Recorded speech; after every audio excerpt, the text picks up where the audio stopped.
Ayan mga kababayan, andito naman muli ako sa Calagwas Island para makipagsapalaran. At ito ang una kong baba. At ang natagpuan ko agad ay isang dalagang bukid. Ayan, tinamaan si dalagang bukid. Sana sunod-sunod na itong nakukuha kong isda dito. At sana ay meron din ditong lobster. Ang gaganda pati ng corals dito sa lugar na ito, basta't parte dito sa Calagwas Island. Dahan-dahan ako ng langoy para makita ko lahat ang dapat makita. Ganda pati ng pagkalinaw ng tubig dito. Ayun, isang cuttlefish, yari ka sa akin. Sapul ka dyan, ayan na. Narigaluhan na ng gitik si cuttlefish. Ang ganda ng pagkakatama. Ano kaya ang mga kasama nitong cuttlefish na ito? Pagkaganda ng corals. Ang lalalim ng butas. Katulad nito. Pagkalalim. Sos, mayroon pang manok sa ilalim. Uy, mayroong isa. Lapu-lapu. Ayan, tinamaan si lapu-lapu. Nasa harapan ko lang pala yung lapu-lapu. Mabutit na pansin ko kaagad. Kakulay siya ng bato. Ano ng butas ito? Kaya lang walang panglabas ng lobster. Sana may matagpuan ako dito ng lobster. Dahan-dahan lang ako ng paghanap para makita ko kung meron pan lobster dito sa Calagwas Island. Pero talaga ang bato talaga ukuras dito sa Calagwas Island. Napakaganda. Kaya lang yung ibang isda talaga mga nakatago pa sa mga ilalim ng butas. Kaya kailangan silipin. Tiyaga-tiyaga pagpasilip. At may nagpapa-shoutout pala sa akin mga kababayan.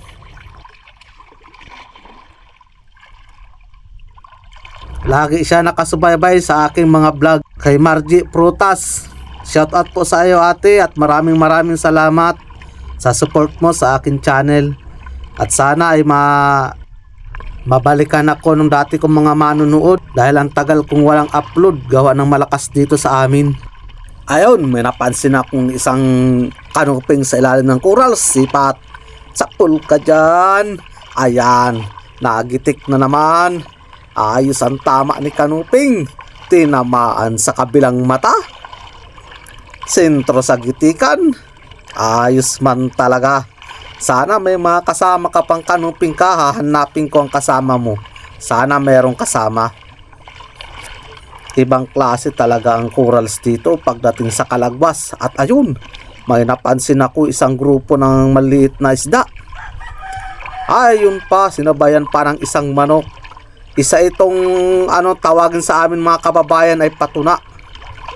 Masarap itong gataan, patuna na ito. Bibiribidyohan ko na muna sila kung anong gagawain.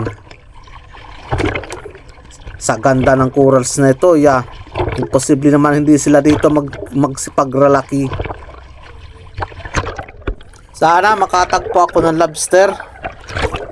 Imposible naman lang walang lobster dito sa lugar nito at napakaganda ng corals. Dahan-dahan lang ako ng langoy para makita ko yung mga nakatago. Ayun sabi ko na, may napansin akong isa. Lobster.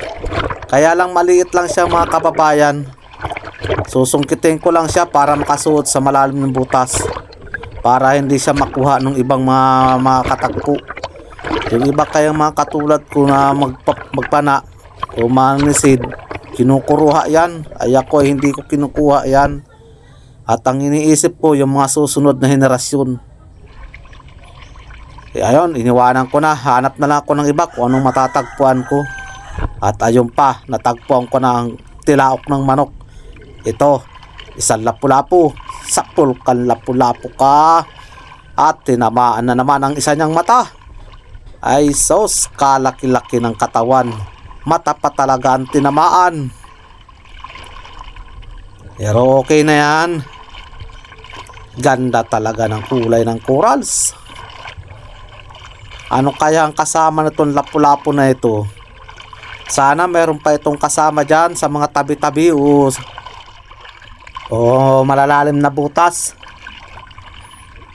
Tsaga-tsaga lang ng panilip at dahan-dahan lang. Oy, ayan na ang sinasabi ko. Damputin ko na agad ito. Nagulat na ako. Yan. Sos, pagkalaking lobster. Talaga naman.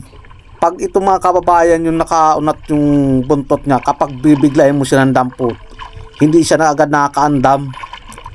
Talaga makukuha ka agad. At pag siya yung hayaan mo lang siya, napaikot-ikutan mo lang siya o gagalawin, nakakaandam siya, kaya hindi mo siya barabas na madadampot. Estimate ko nito, hindi ito bababa sa 1 kilo. Ay sa wakas nakatagpo ng malaking lobster. Sana may kasama yan lobster na yan na malaki. Oy, ito pala ang kasama. Isang cuttlefish. Yari ka sa akin, sipat. Ang sama ng posisyon. O pangit. Ayun, manok pa. Uy! Hindi umabot yung pana ko. Pasaway na maigi. Isa pa. Ayan o, tinamaan ka. Pasaway na maigi at hindi inabot. Mabuti at hindi siya umalis agad. Mabutin maamo. Hindi siya mailap. Pasaway na pana ito. Nauna pang umigkas. Sige, labas na kayo dyan. Imposible naman na wala akong matagpuan ditong mga gandang klaseng isda sa ganda ng corals. Pagka linaw pati ng tubig na ito. Hoy, ito pa. Isang labahita, sapul kang labahita ka. Ibang klase ito mga kabayan, labahita na ito. Hindi ito napayat, lagi lang itong mataba. Kahit na anong klaseng luto nito ay pwede. Sinisipagan na pati yung manok dito sa Calaguas Island magpagparatutok-turaok. Pag napana-pana kita, sigurado ka sa akin, tinula ka. Magpakita ka lang sa akin kahit buntot. Papanain ko ang buntot mo. Sige, tsaga-tsaga lang uli ng hanap. At lumabas na yung mga nakatago dyan. Tatsaga-tsagaan ko kayo ng hanap kahit na malamig. At ito, gulat ko sa cuttlefish na ito. Nasa harapan ko lang, sipat kung magigitik. Sapul ka dyan. Ay, hindi nagitik. Ay, walang magagawa. So, sigang paikot-ikot. Uy, kaunti na lang ang sana hindi makawala. Kaunti na lang makakawala na. Ay, maganda, malaki-laki. 3 kilohin ito. O lumampas pa. Sige, hanap pa kung ano pa yung mga makikita dito sa ilalim ng corals. Balik ako din sa kabila. Ganda, pababa. Yeah, palalim. Sana may makita ako dito na hindi ka nais-nais. Silip. Wala, sa baba. Uy, ito. Ano ito? Isang klase ng umang. Ang ganda ng bahay mo. Isang napakagandang shell. Mahal ang shell na ito. Kaya lang wala nang bumibili dito sa aming lugar. Ipinagbabawal na magunguha ng ganito. Sayang. Pira na sana. Kaya lang wala mang bumibili. Dahan-dahan lang ng langoy. Iwanan ko na yun, umang na yun. Hanggang sa may makita ako dito. Ganda ng pagkakalangoy ko. Sinsin talagang maigi. Sana may matagpuan ako. Magsipaglabasan na kayo dyan.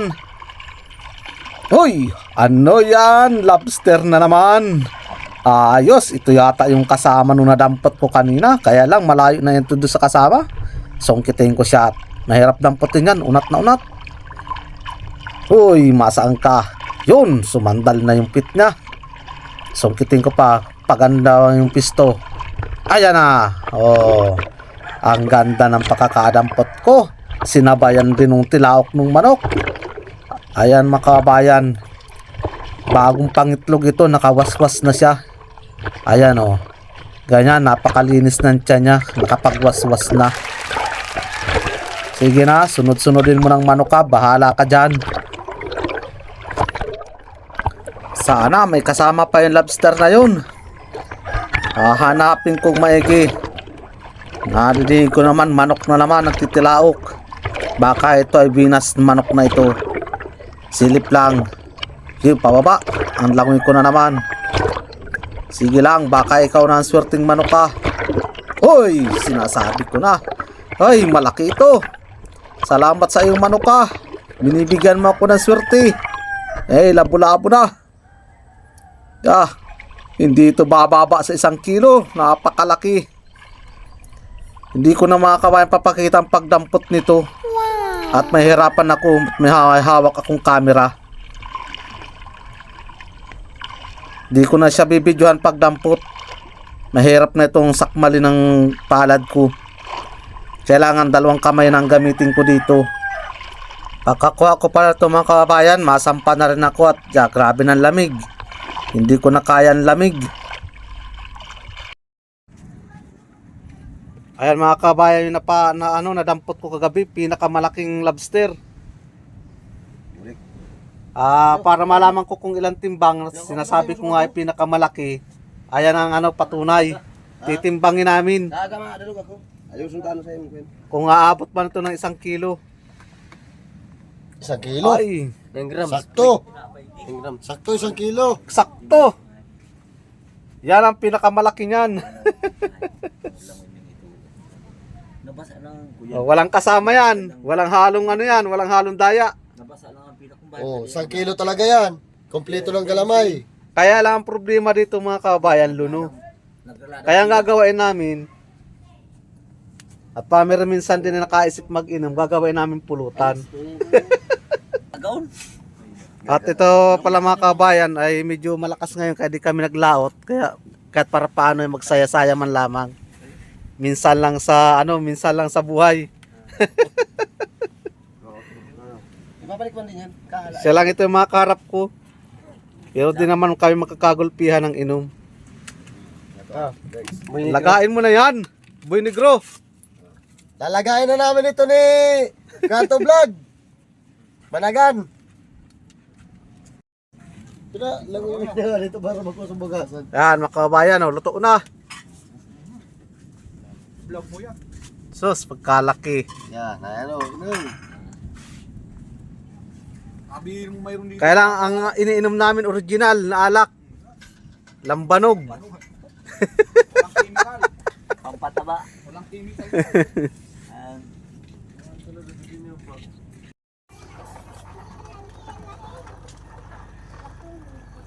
Isang gabi, 2 piras. Ay, yan. Ang ating mataglag siya malaki. Oo, malaki. Yan. Ay. Sus, laki. Naragot na. Lalo na yung may hawak ko. Yeah. Dagdagan pa, yung isa pa. Yung malaki.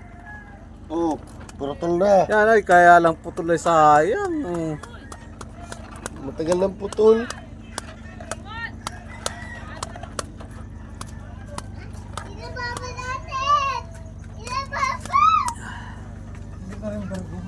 Hindi nga. Ano?